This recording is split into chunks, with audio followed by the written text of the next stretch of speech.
Welcome firefighters, retired and currently on the lines. The International Association of Firefighters, it's the largest union representing more than 300,000 career firefighters. It all convenes today in Denver. One of the keynote speakers is our next guest, Barry McCaffrey, retired U.S. Army general, former director, of course, of the Office of National Drug Control Policy.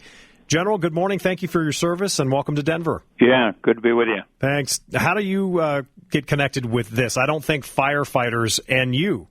Well, you should, by golly. All right. There's a million of them. This is an international conference, around 1,300 delegates. The General President, Harold Schaitberger, and his team pulling them together. It's health and safety.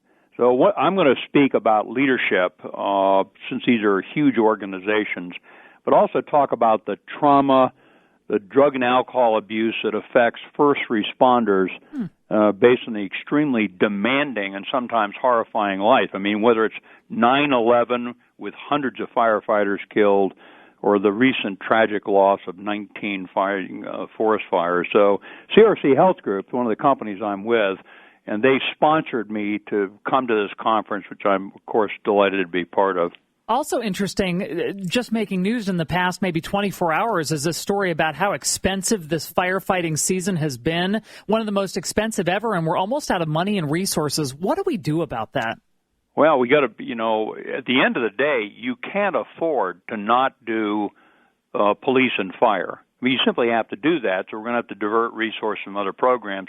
To some extent, of course, these are the function of global warming, of inadequate resources in management of forest lands, of people's housing penetrating areas where they weren't 25 years ago. A lot involved in it, but we have no option but to pay the price to have competent, high-technology, well-trained fire staff, both in the urban environment and in the rural communities also. General, I don't know if you'll hear boots on the ground kind of deal today, but some firefighting groups and agencies here in our state of Colorado say we need more air support. We need flights that are based here, jets that are based here, these firefighting aircraft that can quickly respond within our own borders. I don't know if you have a take on that, if you feel that overall there's a lack of this certainly modern, up-to-date firefighting fleet.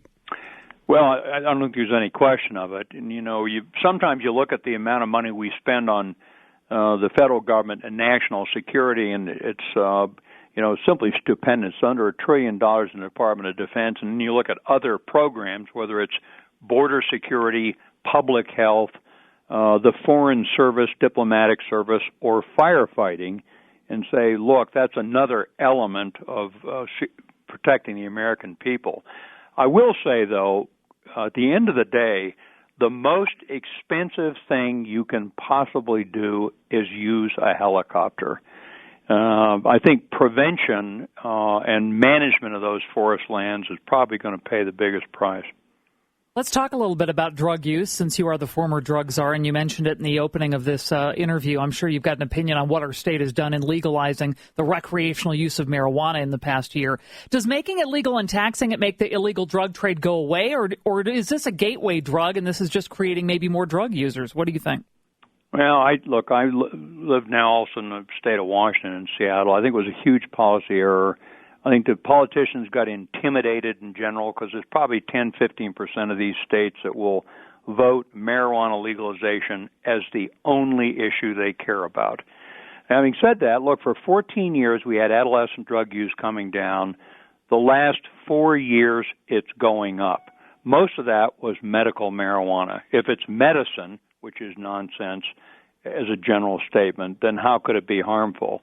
So I think, I tell people, if you want to see what the drug abuse situation looks like in your community 10 years from now, look at your 8th graders through 12th graders. If they're smoking a lot of pot, drinking a lot of beer, which is an illegal drug for under 21, or using ecstasy, you're going to have a problem. So I think what Colorado's going to do is parents, teachers, coaches, pediatricians, ministers, you got to tell the adolescent population, look, this is not okay in our family, in our school, in our community. General, it's been a pleasure. We have to run at that, but welcome to Colorado, and best of luck this morning as you kind of kick things off for the big conference here in Denver. Okay, thanks.